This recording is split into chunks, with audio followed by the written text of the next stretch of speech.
어디서도 들을 수 없는 정말 정치의 속살을 소개해드리고 싶어서 불철주야 노력을 하고 있고요. 저희 제작진들이 그러니까요. 진짜 고생을 많이 하고 있어요. 네, 근데 정말 제가 이제 우리 유튜버들도 기준이 조금 이번 공천을 바라보는 기준이 잘못 잡혔다 이런 생각을 많이 해요. 왜 제가 제 코가 석자라서 네. 왜냐하면 탈당한 조응천 의원이 이준석 당으로 출마하다 보니까 네. 이게 제가 제 코가 석자라서 사실은 그 여기도 지금 두 주나 쉬었잖아요. 네. 제가. 근데 이렇게 쭉 이동할 때마다 언론 보거든요. 네, 근데 네. 기준이 잘못 잡혔어요. 어떻게 잘못 우선 잡혔습니까? 그 제도권의 조중동이나 종편을 비롯한 그 언론의 프레임이 네. 조용한 공천이 마치 잘 되는 것 같은 프레임. 시끄러우면 문제가 있는 것 같은 프레임. 네. 그러면 이것을 지금 제도권에 있는 다소 진보적인 언론들도 쫓아가거든요. 네. 이거 자체가 잘못된 겁니다. 여러분 시청하시는 여러분들도 생각을 해보세요. 국회의원 선거는 4년마다 300명을 뽑는 선거입니다. 네. 이게 대통령을 빼고 가장 치열한 그 경선 중에 하나예요. 그런데 현역 의원이 300명이 있어요. 근데 그동안에 우리가 내건 그 기준이 뭡니까? 혁신. 공천 혁신의 핵심이 네. 현역 의원이 몇 명 컷오프 되느냐로 네. 따지는 거 아니에요? 네, 그게 잘된 공천이라고 그랬어요. 그러니까 네, 지금 6개월 전에. 그렇죠. 6개월 전에 이미 언론이 그렇게 얘기했습니다. 그럼 그 기준에 따라서 보면 네. 민주당은 지금 일단 15명이 불출마 선언했고요. 네. 컷오프된 의원이 몇입니까? 네. 광주에서 경선에서 현역이 지는 경우는 네. 있을 수 없는 일입니다. 그것도 초선이. 예, 초선 의원들은 되게 점수를 높게 받아요. 예. 이런 일이 벌어졌으면 사실 정상적인 언론이면 정말 이건 공천 혁신이 당원에 의해서 등등으로 벌어졌다고 써야 되는 거예요. 최민희 의원님 공천 혁명으로 씁니다. 예를 사실은 들어서 혁명적인 상황이에요. 국민의힘이 이 정도 텃밭에서 신예가 당선이 됐다. 그리고 여성이 포함이 됐다. 호남에서 여성이 처음 된 거거든요. 지역에서. 그러면 공천 혁명인 거예요. 근데 그 뉴스는 사실은 한나절 묻히고 우리 고민정 최고위원님이 또 이슈를 만들어서 충격 상승 아이템을 잘 쓰고 계십니다. 아니 그래서 제 말은 조용한 공천은 망작이다. 네, 그래서 없어요. 지금까지 국민의힘이 네. 컷오프된 국회의원이 누굽니까? 없어요. 게다가 제가 명단 하나 불러드릴까요? 제가 이것 때문에 이걸 명단을 갖고 다니는데 지금 여기 적다가 말았는데 일단 예. 경선하면 현역이 무조건 이긴다. 이거 설명 안 해도 아시겠죠. 그렇죠. 예, 사실 제가 그 얘기 했잖아요. 탈당한 조응천 의원은 혹시 당원 DB를 갖고 있는지 당원들한테 메시지를 뿌렸다는 거예요. 근데 민주당인 저는 네. DB가 없습니다. 왜냐하면 현역이 아니니까. 그러니까 현역 프리미엄이 탈당을 해도 유지되더라. 저는 그렇게 생각한다는 예, 거예요. 예. 있는 것 같다. 예. 예. 그래서 정우택, 박덕흠, 장동혁 의원 다 이겼습니다. 그냥 이겨요. 정우택 의원은 약간의 우리 당 같으면 끝날 시비도 있지 않았습니까? CCTV 관련해서. 근데도 이겨요. 그다음에 권영세, 나경원, 배현진 그다음에 원내대표 윤재옥 전부 다 단수공천 받았잖아요. 그리고 권성동 의원도 사실상 권성동, 이철규, 이원모 공천. 네. 네. 그러니까 이게 친윤의 부활입니다. 윤핵관의 부활. 네. 아니 부활이라기보다는 그러니까 이런 거죠. 그러니까 제가 좀 정리를 해드리자면 일단은 조용하긴 했어요. 그리고 프레임을 잘 잡았어요 초반에. 그러니까 용산 출신 빵명 이게 전부 조중동의 보수 자기들이 보는 그 보수 언론의 이제 제목으로 잡히고 그 다음에는 또 다 넣었어요. 용액관들을 요소요소에 다 넣고 이원모 비서관 같은 경우에도 험지로 전략공천. 가겠다. 아니 강남에서 나와서 자기가 험지로 가겠다라고 선언을 해놓고 용인갑. 또 용인갑으로 간 겁니다. 그러니까 사실상 검핵관, 용핵관 그리고 또 TK 지역하고 강남 지역은 아직 그 발표를 안 하고 있거든요. 그러니까 29일 김건희 특검법이 그러니까 재의결된 다음에 그 다음에 뭐 얘기가 해버리겠다는 그렇죠. 거죠. 그런 방식인 거죠. 그러니까 그다음에 그래서 보면 네, 한 가지만 얘기하면 예를 들면 주진우, 이원모 이런 분들 다 단수공천, 전략공천 이렇게 받았잖아요. 그런데 이게 언론이 이거 이미 시간이 좀 지난 거예요. 근데 강조해서 쓰질 않아요. 그래서 조용한 공천이라고 얘기하고 국민의힘은 찐윤 그다음에 윤핵관 다 살아서 공천 받았다. 그다음에 지금 강남 지역 얘기했잖아요. 네. 거기에 국민 공천을 도입한다고 하는데 지금 와서 그런 꼼수 쓰면 말이 됩니까? 그 국민 공천을 지금 하면 그건 방식이 여론조사밖에 없어요. 지금 선거인단 모집할 겁니까? 당원 아니고 국민 여론조사 하게 되거든요. 네. 그럼 국민 여론조사 하면 강남 지역에서 누가 뽑히겠습니까? 예, 강남에 사는 우리 친언니는 김건희 여사를 거의 흠모하십니다. 흠모? 네. 아, 나옵니까? 그럼 그분이? 아니 그냥 그러니까 그런 출마는 안 하겠죠. 분위기가 그런데 거의 그 분위기다 이런 분위기. 예, 분위기가 그런데 그 누가 되겠습니까? 그렇죠. 근데 중요한 포인트는 이런 것 같아요. 그러니까 사실 언론은 민주당에게 늘 우호적이지 않았어요. 예. 근데 이것은 보수 언론뿐만 아니라 진보 언론도 비판적으로 씁니다. 그러니까 그게 상수고, 그리고 이제 조용한 선거 전략을 삼고 끝까지 이거를 유지할 수 있을지 이거는 지켜봐야 되는 것이고, 문제는 이기는 공천을 해야 되고 본선 경쟁력이 있어야 되고 국민들한테 누가 그 표를 더 많이 받아서 결국 이기는 공천을 할 거냐, 이제 이게 핵심인 건데 선거는 지금 D-44, 43 이 정도 되는 것 같아요. 그러니까 후보들 입장에서는 굉장히 마음이 급한데 이게 좀 길어진다. 갈등이 길어진다. 이것을 예컨대 임종석 전 비서실장의 문제 등이 한 달째 이렇게 홍역을 치를 일이냐, 이런 것은 민주당 내부에서도 좀 비판이 있는데 김현 위원장님은 어떻게 보세요? 전 의원님께서. 일단 먼저 지금 언론의 기울어짐에 대한 얘기를 잠깐 더 하면, 그러면 이제 보통 이제 우리에게 비판적인 사람 또 언론 탓하냐, 너네가 잘못한 것을 지적하는 걸 겸허히 수용하지 않고 왜 그러냐라고 얘기하는데, 그 얘기도 한편으로 수용하면서도 오늘 한겨레 경향의 보도 흐름을 보면서 제가 깜짝 놀란 거는 제목이 이렇게 나갔어요. 우리 거는 지지율은 줄줄 샌다. 민주당 공천 갈등으로 갈라지는 사이에 지지율은 줄줄 샌다.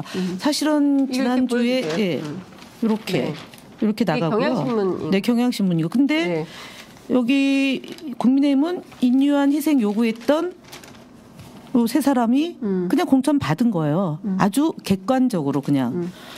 희생을 요구했는데 사실관계만 본선 직행이면 마찬가지 우리도 그러면 뭐가 새는지를 얘기를 해줘야 되는데 조금 편파적이다? 진폭은 있지만 올라가고 내려가고는 있지만 바로 이제 조정 국면으로 갔거든요, 지난주에. 근데도 이렇게 그 전주 걸 가지고 대비를 해서 줄줄 샌다 이렇게 나가는데 근거가 사실은 희박한데 이렇게 된 거고, 그다음에 한겨레 신문도 이렇게 나왔어요. 국민의힘이 160석 가능하고 민주당이 한강벨트가 무너졌다, 뒤집혔다. 한강벨트는 사실은 우리한테 유리한 데도 있지만 불리한 적도 많기 때문에 다 이긴다고 한 적은 없어요. 그렇고 그리고 이렇게 말씀하셨던 현역 불패 국민 추천제로 공천 검토. 아주 착하게 제목을 뽑아준다. 이것이 한겨레 경향의 오늘 보도라는 점에 대해서 현장에서 취재하는 기자분들이 물론 우리가 갈등이 있고 분열이 있어서 걱정하는 마음에 주사기를 놓는지는 모르겠지만 지나치게 좀 편파적이고 편향돼 있다. 특히 선거 시기에 보도는 공정하게 보도를 해야 됩니다. 그래서 한쪽에 국민의힘의 제목을 객관적으로 쓰면 더불어민주당도 이 근거를 정확히 제시해 주셔야 된다는 점 말씀을 드리고 싶고요. 더 보태자면 이렇게 또 세대 교체가 아니라 세대 정체. 처음 봤습니다. 세대 정체라는. 중앙일보입니다. 여기까지 하고요. 그거는 진보 언론이 아니죠. 그러니까 중앙일보도 중앙에 가 있지 않다. 그런 말씀을 좀 드리고 싶어요. 그래서 이것이 진보, 보수, 중도 이렇게 그 여론의 표집이 중도까지 가표집이 되고 있기 때문에 여론조사에 대해서 크게 흔들리지 않았으면 좋겠다라고 시청자분들께 말씀드리고 싶고, 좀 전에 얘기했던 임종석 비서실장에 대한 얘기는 길어지고 있는 것에 대해서 비판을 받는 점은 분명히 있다. 그런데 여당의 공천과 야당의 공천은 야당 공천이 더 늦어집니다. 원래 대진표를 보고 야당이 잡고 그다음에 앞서 말씀하셨던 것처럼 출마를 포기하는 분들 전략지역 이런 것을 잘 보고 저희가 배치를 하는 거잖아요. 2012년도에 사실은 임종석 비서실장이 전 비서실장이 사무총장 했을 때 네. 단수공천을 먼저 발표해가지고 문제가 됐었죠. 무지 두들겨 맞고 그리고 본인 문제 때문에 사무총장을 그만뒀던 적이 있어요. 당시에 사실은 저희 둘이 그때 비례대표로 입성을 했는데 2012년 12년 공천. 네. 그때 저희가 입성을 했는데 네. 정말 혀를 내두를 정도로 엉망진창을 했어요. 그때 당시 전대협 출신 의장단 또는 뭐 부의장단들이 역할을 꽤 많이 했는데 선거 패인의 요인인데 한명숙 총리가 당시에 대표 자리를 물러나게 된 경우가 있고요.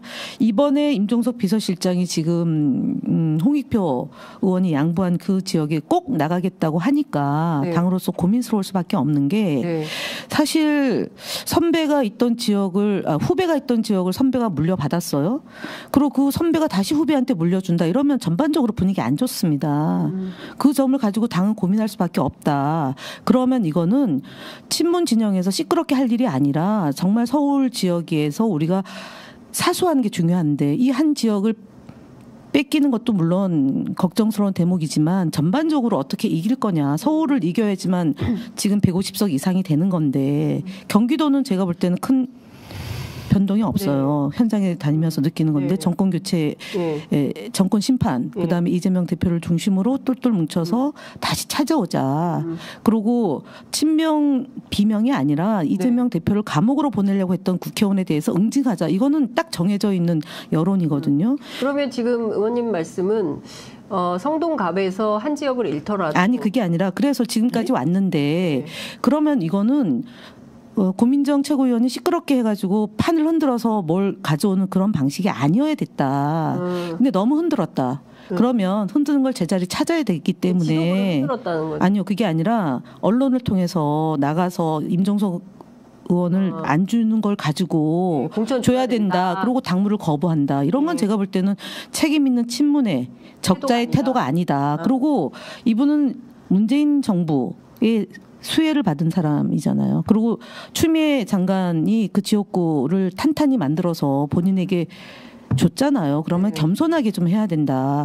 최민희 의원 좀 전에 얘기했지만 조응천 탈당해서 그야말로 차출 그리고 윤석열 정부에서 핍박받고 방통위원도 못 가고 지금 저렇게 고생하는 분들 앞에서 좀 이렇게 편한 길을 꽃길을 걷는 정치인들은 좀 겸손해라. 특히 여성 선배들이 정말 고생 많이 하고 있잖아요. 추미애 장관도 아직 갈 곳 못 정하고 이현주 의원 복당했으나 어쨌든 그리고 그 전현 의원은 종로 양보하고 지금 그러고 있고 저도 지금 결론이 안 나고 이러고 있는데 여성 할당제 30% 어떻게 할 건지를 가지고 당무를 거부하면 했지. 임종석 공천 가지고 당무를 거부한다. 이건 제가 볼 때 옳지 않다. 복귀하시고 그 안에서 민주적으로 논의해서 결론 내시란 말씀하고 싶습니다. 우선 저는 그게 조금 너무 길어서 좀 끊어서 설명을 해주셔야 될 것 같은데 첫 번째 언론과 관련해서는 한겨레 경향 진보 언론뿐만 아니라 중앙일보 같은 보수 언론도 민주당에게 최소한의 어떤 중립적 태도를 취하지 않고 있다. 민주당에게 불리한 보도를 하고 있다라는 점을 하나 지적해 주셨고요. 강하게. 강하게 지적을 해 주셨고요. 그리고 두 번째는 지금 그 임종석 비서실장 공천과 관련해서 2012년에도 문제가 많았었는데 지금도 또 이 문제로 당에 부담을 주고 있고 거기다 더해서 고민정 최고위원은 당무 거부까지 하면서 상황을 어렵게 만드는 것은 혜택을 받은 사람으로서의 겸허한 태도가 아니다. 좀 더 겸손한 태도로 다른 지금 주변에 함께 하고 있는 동지들을 좀 대하는 것이 옳다. 살펴보고 주장할 것을 내부적으로 주장해라 하고 그리고 사실은 바깥에 대고 저희도 물론 지금 목에 차가지고 오늘 나와서 말씀을 드리는 건데 지금 입틀막 정권으로 해서 어마어마한 분노가 있는데 자꾸 내부적으로 지도부가 갈등을 보여주는 것은 적절하지 않아요. 그리고 사실은 홍익표 원내대표도 본인 문제잖아요. 임종석 공천 문제를 가지고 불만을 제기하고 있는 것이 자꾸 비춰지는 것이 사실은 저도 전대협 출신인데 전대협 출신이 효과적으로 정치를 했느냐라는 문제 제기가 같은 전대협 출신의 아직까지도 현장에서 고생하고 있는 많은 사람들의 문제 제기가 있다. 운동권들이 20년 동안 지금 당 안에서 초선 때부터 지금 뭐 5선까지 하는 뭐 4선 하고 있는 국회의원들이 이제는 좀 험지 또는 당이 외연을 확장하는 그런 지역구로 가라 이런 요구도 있지 않습니까? 네. 그리고 3선 연임 금지 이거 원래는 많이 제기되다가 이기는 게 중요하고 현역 의원들이 그래도 경쟁력이 있기 때문에 야당에서는 그래서 단수 공천도 많이 되고 있는 그 와중에 저는 오늘 내일 안에 임종석 의원 문제는 정리될 거라고 봅니다. 어떻게 정리될까요? 컷오프 됩니까? 저는 명문 정당이 중요하다고 이해찬 대표가 그 선거를 한 번도 지지 않은 본인 선거에서 네. 지역구에서 이분의 전략을 믿기 때문에 명문 정당으로 잘 정리했으면 좋겠다라는 그런 고언을 네. 당이 저는 좀 수용해야 된다고 생각을 해요. 명문 정당의 고언의 내용이 뭡니까? 그래서 임종석 실장은 컷오프입니까? 받는 겁니까? 아니 뭐 주겠죠. 줘요? 임종석 실장 줍니까? 저는 준다고 봅니다. 성동갑의 지역은 잘 공천한다? 모르겠지만 이 대목에서 제가 이재명 대표 당대표 될 때 어떤 경우에도 당은 리더십과 팔로우십으로 간다는 얘기를 한 적이 있습니다. 네. 그건 우리도 마찬가지고 그리고 고민정 의원도 마찬가지고 홍익표 대표도 마찬가지예요. 네, 네. 그래서 지금 이제 이게 임종석 실장을 명문 정당 기치 아래 선거 치르자. 그리고 네. 이게 사실 이렇게까지 될 일이 아닌데 이렇게 됐으니 공천을 주자는 쪽과 네. 아니 그게 지역구를 물려받고 선후배끼리 그러는 게 문제다. 그러니까 주지 말자는 쪽이 의견이 나뉠 수 있어요. 뭐 그럴 수 있죠. 예, 그럴 수 있습니다. 토론할 근데, 수 있죠. 예, 토론하는데 이 과정이 그 언론에 그대로 중계되면서 민주당을 안 좋게 보이게 하는 쪽으로 가고 있잖아요. 네. 그런데 이 상황에서 더 이상 끌면 안 되고 빨리 결정하라. 네. 오늘 중으로 해라. 네. 그런데 어떤 결정이 되든 네. 저는 양쪽 얘기가 다 일리가 있고 저도 전자에 더 무게를 두는 쪽입니다. 네. 예. 네. 그런데 만약에 후자로 결정되더라도 저는 당대표의 리더십을 인정하고 지금 가장 이 선거가 절실한 사람이 누굴까. 예. 대표님. 예, 저는 이재명 대표라고 생각합니다. 그래서 그때 대표는 온몸에 숨구멍 하나까지도 촉이 곤두섰기 네. 때문에 네. 그냥 대표의 결정을 믿고 네. 지지할 겁니다. 그리고 고민정 최고도 마찬가지라고 생각해요. 저는 네. 고민정 최고가 초선이고 처음 정치를 하니까 그리고 공천판을 처음 보니까 그러니까 객관적으로 볼 때 예쁘지 않은 태도 그리고 이게 당을 흔드는 듯한 대표를 흔드는 그런 태도를 취하고 있지만 결정되고 나면 그러고 나면 승복하라. 네. 그리고 대표 리더십을 인정하라. 이렇게 얘기를 하고 싶습니다. 근데 중요한 건 네. 그 3명의 여전사와 임종석 실장 공천을 네. 빨리 끝내야 된다는 거. 네. 이게 더 중요합니다. 예. 그러니까요. 저는 이제 말씀에 공감을 하는데 이게 이렇게 끌 일이냐. 한 달씩 이거를 계속 끌고 언론에 전체 도배질을 할 일이냐에 대한 판단 이게 있을 것 같고 제가 두 분께 꼭 여쭤보고 싶은 게 있었어요. 승복. 그러니까 뭐냐면 이런 거죠. 뭐 조용한 공천의 핵심은 뭐냐면 승복에 있는 거거든요. 그러니까 국민의힘 같은 경우에는 거기는 여당이니까 뭐 기관장도 있고 내각도 있고 뭐 다양한 자리가 있어서 그리고 또 캐비넷의 힘도 있고 그래서 여기는 대체로 승복이 되는데 민주당의 경우에는 시스템 공천을 하고 있고 이재명 대표가 국민의힘 한동훈 위원장처럼 뭐 15점의 단기여도 점수를 가지고 막 평가하는 게 아니잖아요. 그럼에도 불구하고 사실 당의 시스템으로 결정되는데도 다 반발하고 이것은 다 이재명 너 때문이야 이렇게 비판하고 승복을 안 하는 문화가 있어요. 아니 이게 왜 그런 건지. 아니 민주정당이니까 그런 거예요. 민주정당. 예, 그리고 외부의 압력이나 네. 예를 들면 캐비넷의 힘이나 네. 그다음에 채찍과 당근을 안 쓰기 때문에 그래요. 야당이 어떻게 채찍과 당근을 씁니까? 네. 그래서 그런 거고 그다음에 지금 조용한 공천이라고 언론이 쉴드 치지만 경상남도 시끄럽습니다. 그렇죠. 네. 조혜진 의원 지역구 바꿔서 갔는데 당원들이 못 오게. 예, 당원들이 못 오게 하고 사무실도 있습니다. 이제 얻었어요. 예, 사무실 겨우 얻었어요. 네. 근데 그 갈등을 언론이 보도 안 하니까 모르는 거잖아요. 네. 주요 언론들이 거의 안 쓰죠. 예, 거의 안 쓰고 있고, 예, 그뿐만 아니라 지금 소위 이쪽에서 저쪽으로 옮긴 서병수, 조혜진 등등의 의원 네. 지역구들이 다 시끄러워요. 예, 김태호 의원도 그렇고. 네, 다 시끄러워요. 예. 그러니까 이런 것을 보도 안 하기 때문에 그런 거고, 예. 이건 전적으로 그런 네. 탓이라고 생각합니다. 그러니까 이게 거꾸로예요. 네. 그 민주당은 중앙은 시끄러워요. 네. 근데 바닥 당원이나 지지자들은 조용해요. 그냥 마음이 하나로 뭉쳐져 있어요. 네. 근데 국민의힘 쪽은 중앙 언론이나 예. 중앙 무대는 조용하다고 계속하고 네. 한동훈 위원장의 원맨쇼 계속되고 있거든요. 있거든요. 예. 그런데 바닥은 시끄러워요. 바닥은 시끄럽다. 예. 그래서 사실은 지역 다녀보면 국민의힘 지지자 중에 좀 진지한 분들이 뭘 걱정하냐면 공천 끝나고 나서가 걱정이다. 민주당은 보면 지금 시끄럽벅적하지만 네. 현역 의원 컷오프 민주당이 훨씬 많이 했고 숫자도 많을 거다. 국민의힘은 뭐냐? 지금 다 돌아오고 있다. 그러니까 중요한 거는 본선 경쟁력인데 그렇죠. 본선 경쟁력에서 민주당이 앞설 거다. 이제 이런 전망을 해주셨어요. 전망을 제가 하는 게 아니라 국민의힘의 진지한 지지자가 하고 있다. 국민의힘 지지자가 하고 있다. 네. 알겠습니다. 저는 이것 좀 여쭤볼게요. 앞서 이제 성동갑하고 여전사 3인방 이거 빨리 끝내야 된다라고 이제 말씀을 하셨습니다. 앞서 저희가 안규백 공관위원장 인터뷰를 했는데요. 밤을 새워서라도 하여간 오늘 끝내려고 한다.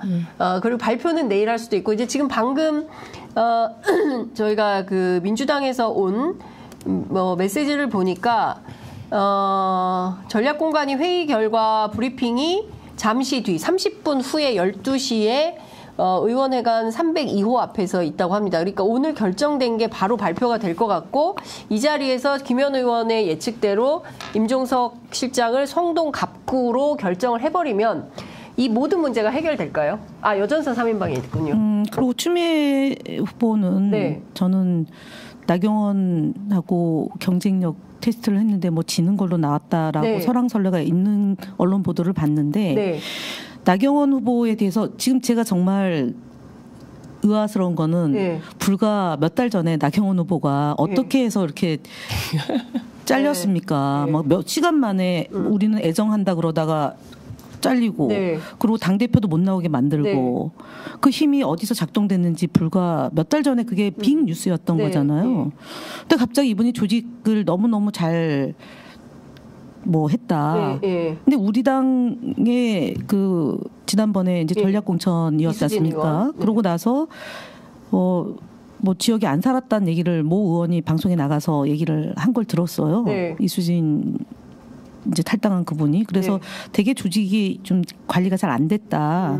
그러니까 나경원 후보가 조직을 잘 관리했다가 아니라 나경원 후보에 대한 검증이 아예 없고 그러고 못한 거니까 잘했다라고 둔갑하는 거다라고 보기 때문에 지금 결과 여론조사 돌리고 있는 그걸 가지고 하는 것은 안 맞고 제가 볼 때는 그냥 추미애 장관으로 그냥 빨리 전략공천을 하는 게 맞다고 저는 생각하고. 그러면 지금 동작을이죠. 동작을에서는 나경원 대 추미애 구도를 저는 그 구도로 가야 된다고 그러면 봅니다. 추미애 대표를 동작으로 가야 저는 된다. 이미 예상했던 대로 가는 게 맞고요. 그다음에 전현 의원은 어느 지역인지 모르지만 전현 의원도 빨리 하고. 어디로 가야 돼요? 어제 연락을 못 받았다고 자기는 아마 불출마 선언해야 될 것 같다고. 거기는 이제 선당무사라는 결론을 내렸기 때문에 아직도 지금 불출마 선언하거나 결정 안 된 지역이 꽤 있어요. 지금. 그래서 하여간 전현희 의원은 당이 가라는 대로 아무 데나 가는 빨리 좀 연락을 줬으면 좋겠다. 그다음에 이제 이현주 의원은 사실은 경기도 어디 얘기가 있었는데 셋 다 서울로 지금 얘기가 되고 있기 때문에 저는 경기도는 안 맞다고 보고 이현주 의원도 서울 어느 곳이든 어디든 이제 29일까지 딱 정리하고 3.1절에 유관순 열사의 그 독립정신처럼 친일 정권 요즘에 그 파묘가 200만 명 돌파해서 정말 돌풍을 일으키고 있다고 하더라고요. 그래서 3.1절 맞아서 지도부가 파묘를 보든 해서 파인 고를 좀 덮는 이런 일이 좀 있었으면 좋겠습니다. 파고가 아니라 파골. 아니요, 파고를 좀 덮어야 된다. 넘어가서 통합하고 갈등을 봉합해서 무도한 윤석열 정권에 맞서서 좀 투쟁했으면 좋겠고, 두 번째는 지금 단수공천 받은 지역 중에 선수가 좀 있거나 돌파력 있는 의원들을 빨리 전진 배치시켜서 지금 언론 이 대응을, 저희는 지금 현장에서 뛰기 바쁜 사람들이고 아직 깜깜이 선거를 하고 있는 저로서도 신문 보고 방송 보고 뭐 언론 특보로서 역할은 해야 되는데 사실은 소통 간에 자주 기자들을 만나서 소통을 좀 해주셨으면 좋겠습니다. 제가 어제 만났는데 네. 우리 의원들 모습이 국회에서 전혀 볼 수가 없다는 얘기를 들었거든요. 네. 설명해주면 납득합니다. 네, 그런 노력들을 좀 더 지도부가 해주셨으면 하고. 제가 보기에는 거의 당대표급 예비보다 지금 정리는 이렇게 딱 지시를 딱 해가지고 해야 되는데 30년 원로. 그러니까요. 이해찬 대표하고 입당 동기예요. 네, 그래서 30년 원로의 말을 30년 의원님들이 좀 잘 들어서 했으면 좋겠고 저 말은 무슨 얘기냐면 공천은 경쟁하는 과정이잖아요. 그렇죠. 공천장을 받기 위한 경쟁. 네. 경쟁은 시끄러운 거잖아요. 본래 경쟁하면 우리가 축구 경기에도 막 울고 웃고 하잖아요. 몸싸움하고. 지금 그게 벌어지고 있는 시기인데 이 시기는 빠르고 간결할수록 좋은 거예요. 그렇죠. 그래서 지금 빨리 끝내면 그 다음에 구도가 총선 구도가 잡힙니다. 근데 총선이 예를 들면 임종석 실장 공천 안 했다 이게 총선 구도 되겠습니까? 혹은 공천했다 이게 총선 구도가 되겠습니까? 그런 일 없어요. 네. 이건 그냥 지나가는 길에 그냥 시끄러운 것뿐이에요.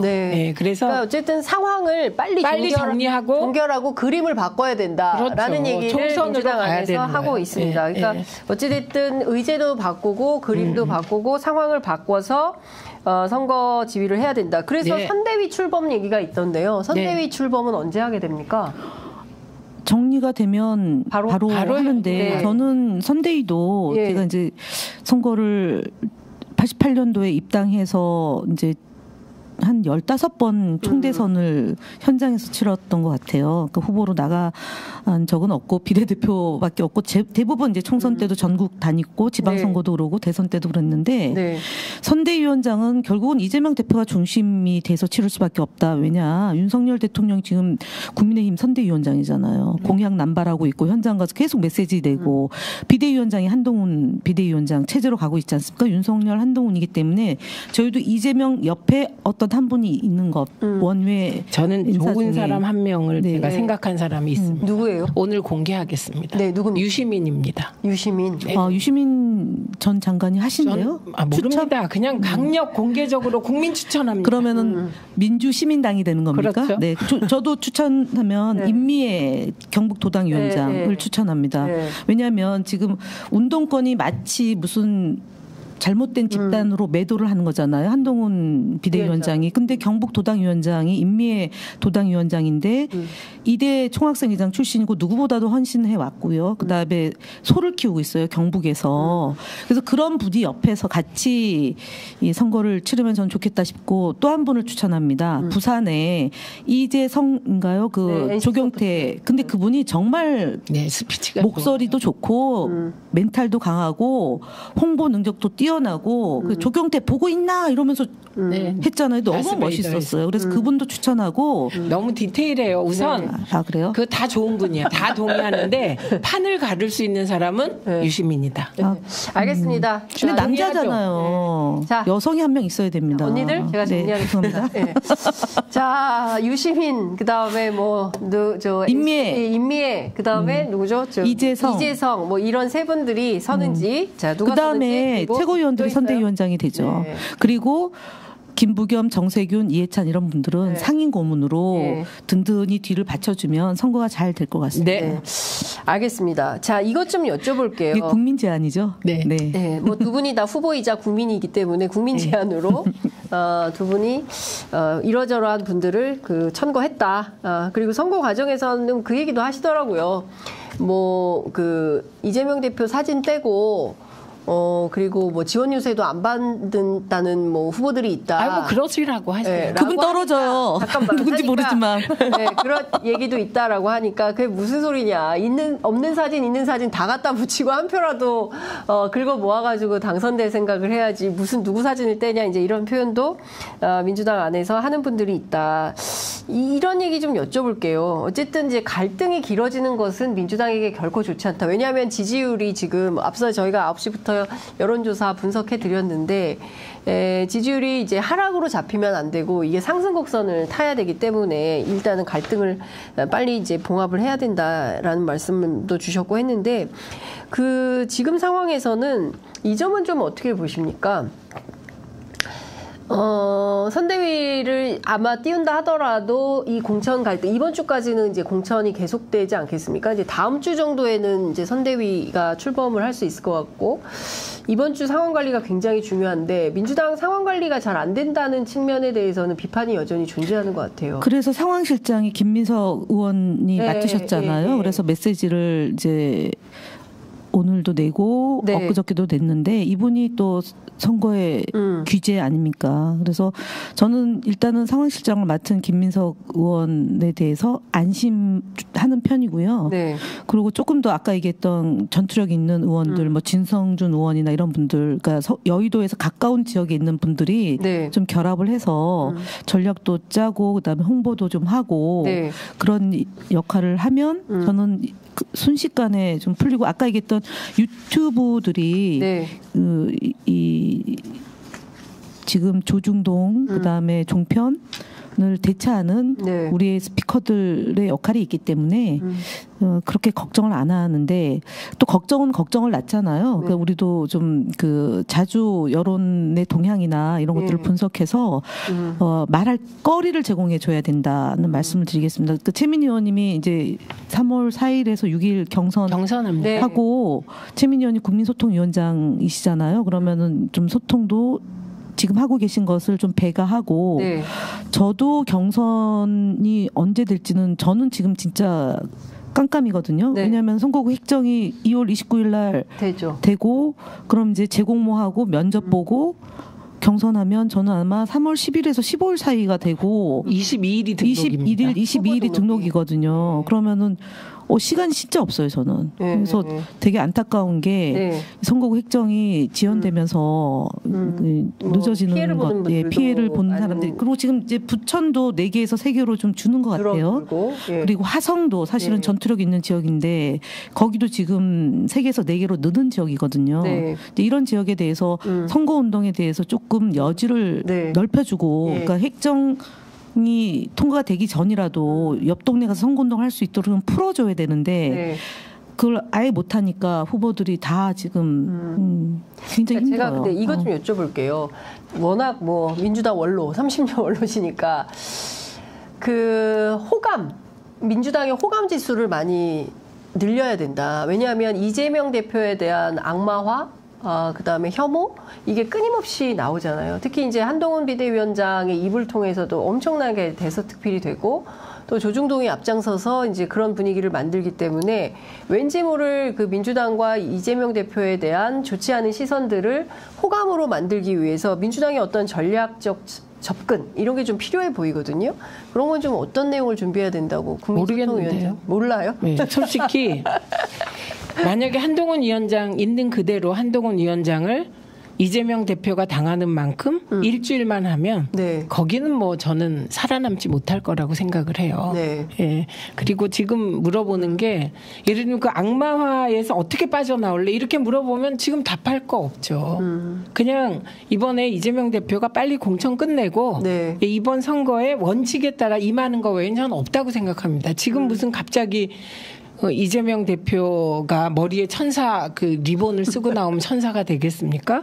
그러니까 이런 악마화 속에서도 흔들리지 않고 꿋꿋하게 당대표 자리를 지키면서 총선을 진두지휘하고 그 결과로서 평가받게 되는 거기 때문에 지금 대한민국에서 가장 떨리고 엄중한 상황, 진짜 엄중한.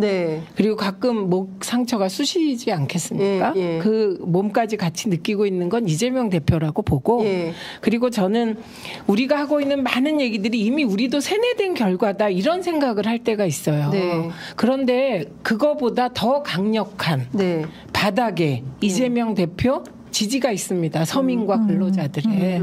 그래서 이재명 대표는 그걸 믿고 빨리 공천 정리하고 너무 중앙에 제가 현역 국회의원에 빠지면 대통령 못 된다는 조언을 드린 적이 있어요.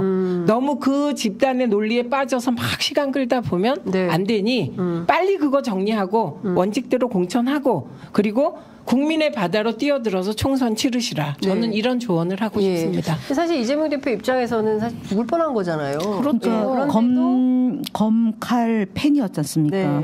검으로 죽이려고 안 되니까 펜으로 죽이려고 했고 펜으로도 안 되니까 칼로 갔던 거잖아요. 다시 펜으로 가고 있잖아요. 그래서 저는 악마화되고 있는 거는 지난 1월 2일 날 테러를 당하고 이재명 대표의 안위에 대해서 건강에 대해서 많은 사람들이 국민들이 걱정하고 있는 그 밑바닥의 정서는 그대로 있다. 다만 지금 공천하는 과정에서 뭐 친명만 챙긴다, 뭐 반명을 도려냈다 이런 프레임이 작동되면서 일시적인 그런 그 출렁거림이 저는 조정 국면으로 들어가면 되는데 여기서 좀 말씀드리고 싶은 거는 2015년도 16년도 저희가 총선을 치를 때 문재인 당대표를 쫓아냈던 비주류들이 있었어요.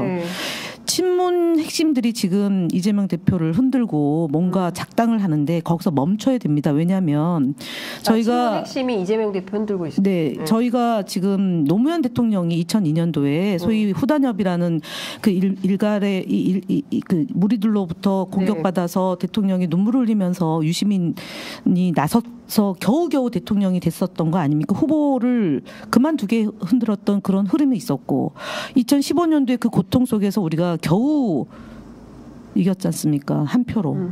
123표 대 122표로. 그래서 의장이 되셨거든요. 그때 당시 의장이 되신 분들이 다시 또 이재명 대표에 대해서 쓴소리를 하는데 저희가 3번 이겼어요. 2004년도, 2016년도, 2020년 딱 3번 이겼습니다. 총선에서. 선거 되게 어려워요. 그리고 이 2번은 다 우리가 여당일 때 이겼어요.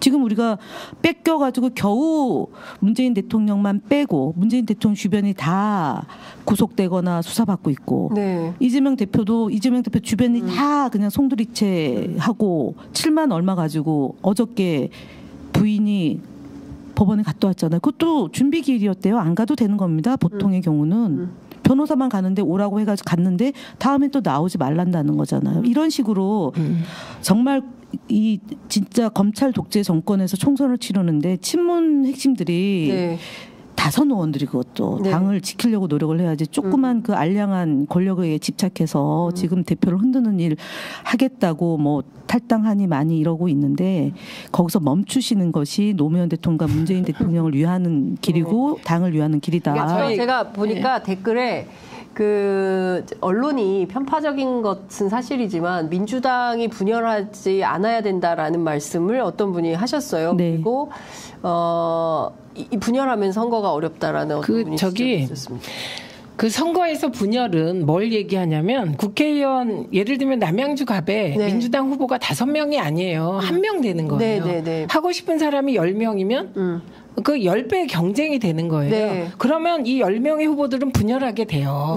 그러니까 이 분열은 필연인데 이걸 어떻게 하면 단축시키냐 지금 그 얘기를 하고 있는 거고요. 그래서 분열하고 싶어서 하나요. 인간의 사적 욕망이 뒤틀려서 공적 욕망으로 이게 일시적으로 뒤틀리잖아요. 내가 후보 되고 싶은데 상대방이 더 세. 그럼 욕하고 싶은 게 인간 심리거든요.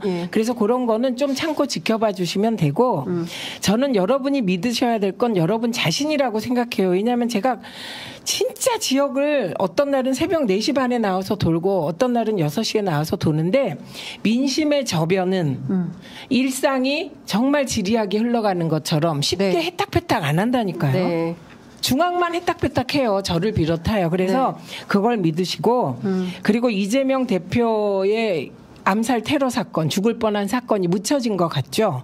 사람들 가슴속에 콕 박혀서 지도자에 대해서 가장 강렬한 사람들의 애정이 측은지심하고 결합될 때 폭발하는 건데 저는 민주당 공천 과정이 끝나면 그런 것이 폭발될 거라고 보고 그리고 저는 민주당 의원님 조홍천 의원을 비롯하여 하위 10% 20% 돼서 괴로운 의원님들께 꼭 드리고 싶은 말씀이 어느 정당 지지자들이 어느 정당 당직자들이 어느 정당 국회의원들이 자기 당대표가 1년 8개월을 정치검찰에 의해서 탈탈 털리는 걸 지켜봤는데 검찰이 체포 동의안을 국회에 제출하니까 그 동의안 가결하자고 뒤에서 움직인 사람들한테 후한 점수를 주겠습니까? 저는 김성환 의원 말이 그게 왜 싫습니까? 팩트지. 저 같아도 제가 만약에 국회에 있었으면 저는 더 세게 싸웠겠죠. 정치검찰과. 정말 분기탱천해서 1년 8개월 동안 수사해서 이재명 대표에게 뭐 돈이 나왔으면 저는 기부합입니다. 당장. 근데 지금 하나도 없잖아요. 돈 문제로 기소되질 않았어요. 이재명 대표는. 그런데 그 대표를 체포동의안을 혼자 조용하게 가결시킨 것도 진짜 분노스러운데 여기저기 전화하면서 이번에 그냥 동의안 가결시키자. 이렇게 한 사람을 누가 어떤 지지자가 높은 점수를 주겠습니까? 그리고 심지어 구속되는 걸 바랬어요. 어떤 의원들은. 그리고 구속되면 비대위가 만들어지니까 내가 비대위원장 되겠다는 꿈을 꾼 분들도 계시다고 소문이 났었거든요. 그거를 동료 의원들이 다 알아요. 누가 가장 잘 알아? 보좌관들이 다 알아요. 당직자들이 알아요. 당원들이 소문이 나서 알아요. 그런데 평가를 했어요. 그게 높은 점수가 나오겠냐고요. 그러니까 그게 공교롭게도 체포동의안과 그다음에 정기국회 끝나는 시점에 맞물려 있게 되니까 이제 그 점수가 굉장히 다면평가에서 안 좋은 거다. 그래서 다면평가에서 결판이 났을 사실은 겁니다. 이해찬 대표님이 사석에서 그랬어요. 사석 얘기를 잘 안 하는데 네. 가결 안 될 거다. 왜냐? 평가가 있는데 평가가 있으면 예를 들어 국회의원들의 평가가 있고 지역민들의 평가가 있는데 가결을 가담한 사람을 뽑아주겠냐. 안 뽑는다 그러면 자업자득인데 누가 그런 일을 하겠냐. 그래서 부결될 거다라고 확신하셨어요. 9월 21일 앞전에 9월 14일 날. 네. 그런데 가결될 것 같은 분위기가 있어서 걱정을 많이 하는 의원들이 있으니까 몇몇 의원들을 만나서 설득하면서 그랬어요. 이 얘기 똑같이 하셨어요. 가결 안 된다. 아무리 여당 때 국회의원이 됐어도 국회의원 하고 싶은데 가결표 던지는 거 뻔히 안다. 왜냐하면 아니 의원들끼리 밥 먹으면서 우리 가결시키자 부결시키자 기권하자 무효하자 그런 거를 의원들이 아까 얘기했던 더 잘 알잖아요. 그래서 19명 명단이 나오고 20몇 명 명단이 나오고 심지어 기권하거나 뭐 이상한 글씨 써가지고 무식한 행태를 국회의원들이 누군가까지도 다 알 수 있는데 거기서 어떻게 가결이 되겠냐. 근데 가결이 됐고 어쨌든 구속영장이 기각되면서 이제 반전이 됐고 그때 가결표 던진 분들은 우리가 가결표를 던져서 이게 구속영장이 기각됐으니 얼마나 이재명 대표에게 큰 명분이 생겼냐 이렇게 얘기를 하기도 했는데 하여튼 그거는 뭐 다 지나간 일이니까. 아니 중요한 말씀 하나 드릴게요. 저는 사실 이 말할 자격이 덜해요. 2016년에 컷오프 안 됐어요. 네, 중구 성동 갑구 지역에 전현희 의원이 추천됐습니다. 지금 현장 중계 저희가 투트랙으로 장윤선의 취재 편의점에서 투트랙으로 현장 중계 보도하고 있는데요. 논란이 있었던 중성동갑의 전현희 어제 출연했습니다. 전현희 전 국민권익위원장이 추천이 됐습니다. 대전 중구 경찰 출신의 거기 유삼경 아니 말고요. 누구지? 바뀌었죠. 불출마 선언하면서 황운하 원지였고 여기는 경선을 하게 됐고 요 두 가지가 지금 발표가 됐고요. 오후 5시에 회의를 속개한다는 소식이 들어와 있습니다. 다시 한번 말씀드리겠습니다. 서울 중성동갑 전현희 국민권익위원장이 추천됐기 때문에 임종석 비서실장은 컷오프네요. 아니죠. 아직 성동갑에 공천을 안 한 거죠.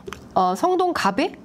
아니 중성동갑의 전현희 의원이 그러니까 컷오프가 아니라 그 지역에 공천을 안 준 거죠. 그러니까 송파갑으로 강동갑인가 어디 있었어요. 송파갑 추천을 했죠.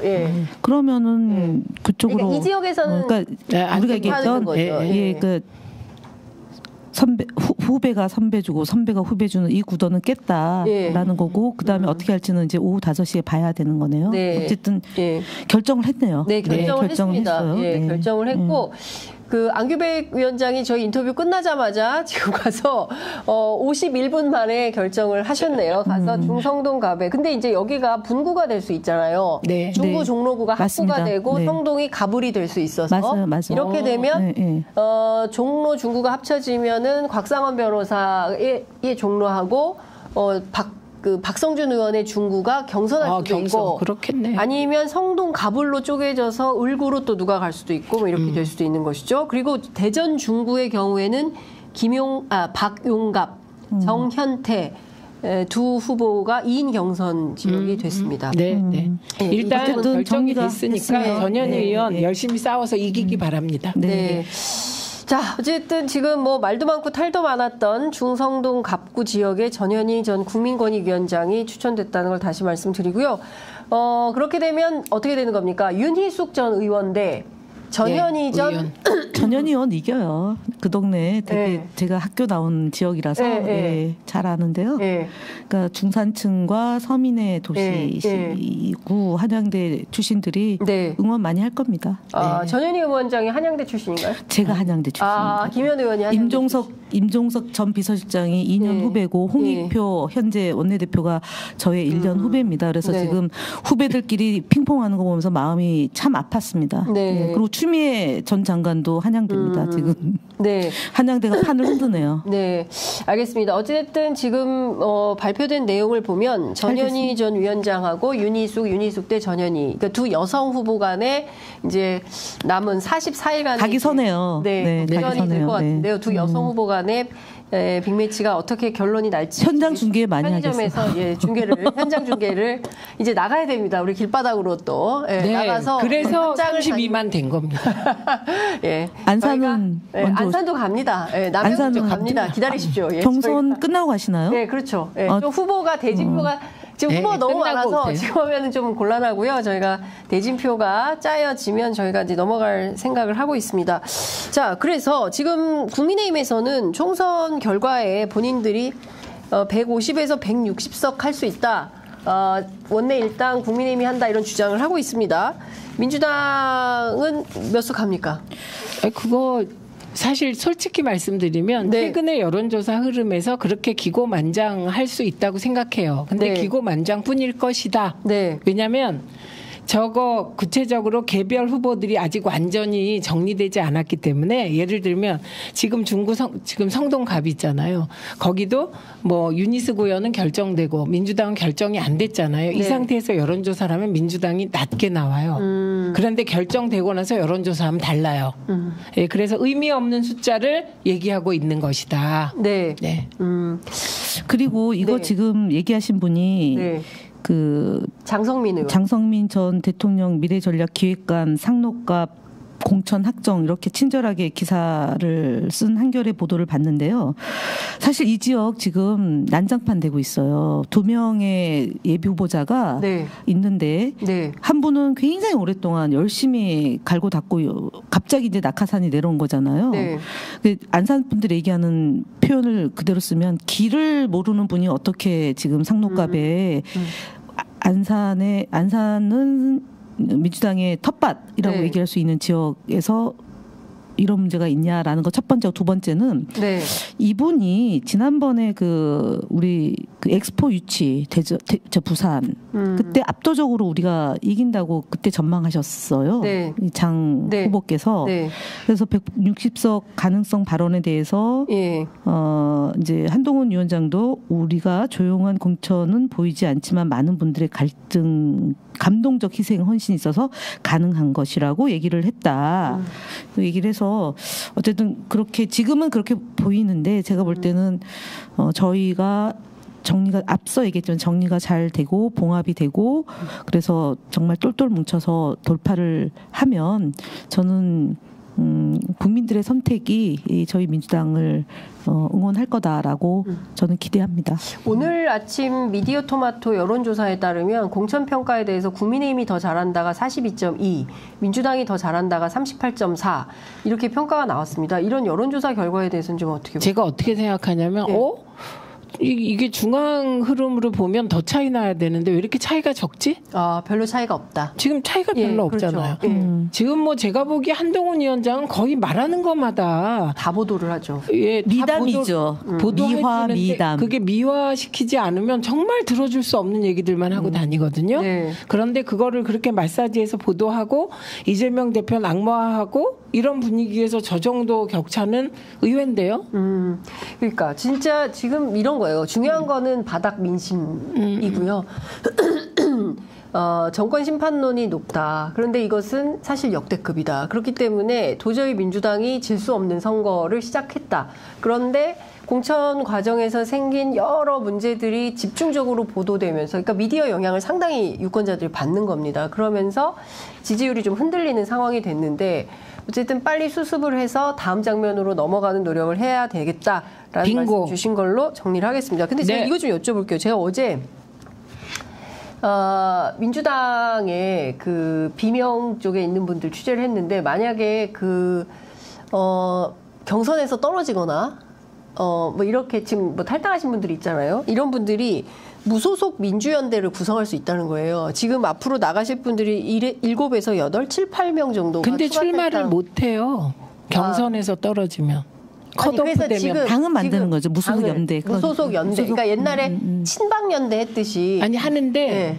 컷오프 되면 만들 수 있지만 뭔가 할 수 있지만 경선에서 떨어진 분들은 안 된다. 안 되고 출마는 못하지만 그 연대를 만드는 건지 당을 지금 이제 새로운 미래 그 당이 형해화되고 있으니까 다시 집을 짓겠다. 텐트를 하겠다. 맞습니다. 스몰 텐트를 또 치겠다. 그래서 비례대표를 가지고 오겠다는 거잖아요. 근데 본인들은 안 되는 거잖아요. 자기는 안 되고 예를 들어서 지금 저기요. 새로운 미래당에 2명은 나갈 수 있죠. 그런데 한번 생각해 보세요. 네. 내가 당에서 경선에서 컷 잘리고 나와서 뭐를 만드는데 내가 안 되고 누군가를 해주기 위해서 그 일을 한다고요? 그건 정말 어려운 일입니다. 네. 알겠습니다. 하여간 지금 뭐 거의 이젠 70% 넘어서 후반전으로, 공천 후반전으로 달려가고 있는 것 같고요. 많은 그 민주당 지지자분들께서는 이후에 본선 경쟁력, 후보, 인물 이런 걸 보고 결정을 하겠다 이렇게 판단하시는 분들이 많은 것 같습니다. 58분이어서 김현 전 의원님 그 안산에서 멀리서 오셨는데요. 네. 꼭 하시고 싶으신 말씀 듣고. 이제 걱정하지 마야라고 꼭 말씀드리고 싶습니다. 걱정할 시간에 응원해 주시고요. 본인 지역에 살고 있는 거주 지역의 당원들에게 뭐 우리 당에 유리한 기사 퍼날라 주시고, 또 저의 경우는 안산에서 이제 권리당원이나 지인 찾기를 하고 있는데 제 전화번호가 010-5381-5374입니다.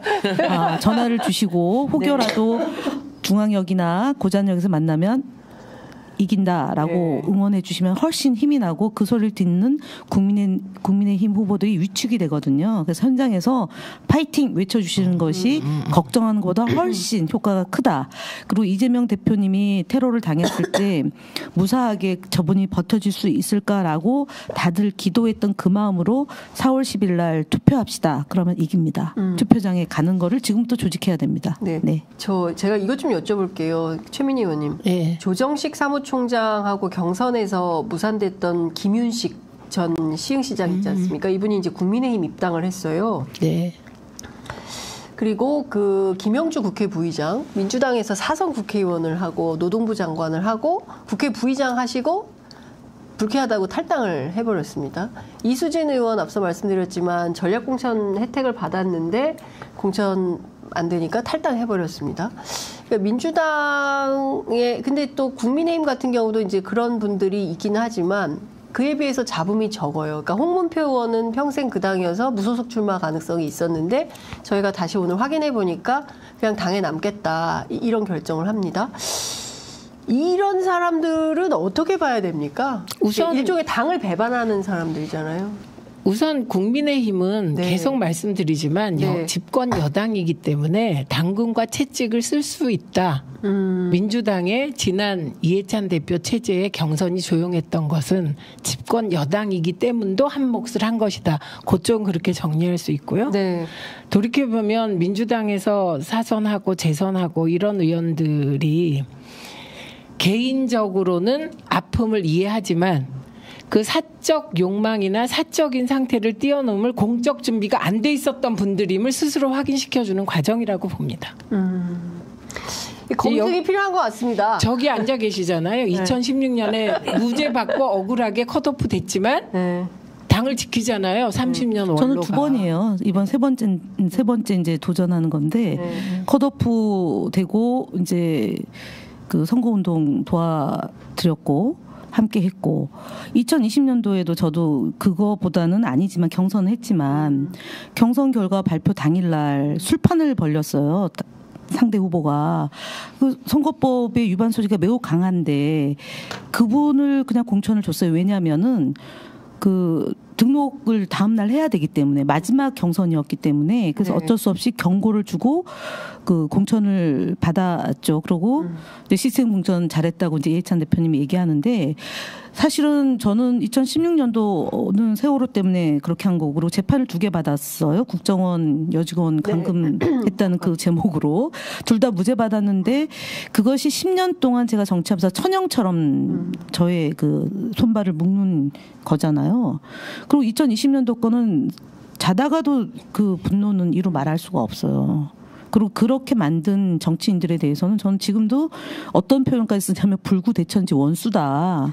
그 사람이 잘 되는 걸 내가 못 보겠다라고 얘기를 하면 맨날 최민희 의원이 그러지 마라라고 저한테 그냥 상처가 되고 아프니까 그렇게 해서 이제 제가 4년을 왔단 말이에요. 지역에서 그분을 만나요. 그렇게 만든 사람을. 그리고 그 사람이 지금 당을 흔들고 있어요. 그래서 멈추시라고 얘기를 하는 건데 제가 이번에 필사적으로 들어가야 되는 건 이재명 대표가 예전에 문재인이었고 예전에 노무현이거든요. 근데 노무현 문재인 후예들이 왜 이재명을 흔드느냐.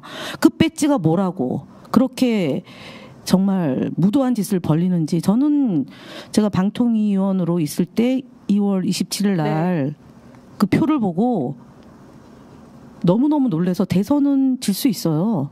근데 어떻게 국회의원들이 자기 당 후보를 자기 당의 대선 후보 당대표를 체포하라고 가결표를 던지냐고요. 등에다 칼을 꼽냐고요.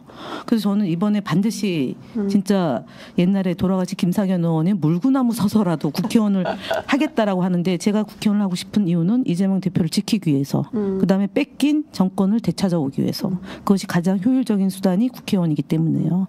우리가 여당이라면 다른 수단이 있는데 야당이기 때문에 국회의원밖에 없어요. 그래서 최민희 의원도 마찬가지 심정으로 지금 하고 있고 저도 그래요. 그래서 장윤전 취재 편의점 확장돼야 되는 이유는 우리 지금 셋 다 여성이잖아요. 다음번에는 반드시 30% 여성할당제가 관철돼야 되는 게 뭐냐면 지금 여성들이 사실은 깨끗하고 도덕적으로 우위에 점하고 있고 타협하지 않으니까 여전사 3인에 대해서 또 국민들이 박수치고 공천 줘라 하는 것처럼 여성이 많아지면 당이 맑아지고 역할이 커져요. 그래서 이번 선거에서 여성 비율이 몇 프로가 되느냐도 나중에 이제 나올 테지만 현역 물갈이 교체 지수, 여성 비율 이것이 우리 그다음 청년 비율 이런 것들이 나중에 기사가 되면 앞서 얘기했던 것처럼 지지율이 금방 역전된다. 그렇게 저는 보고 있습니다. 네. 저는 3월 4일에서 6일 경선입니다. 네.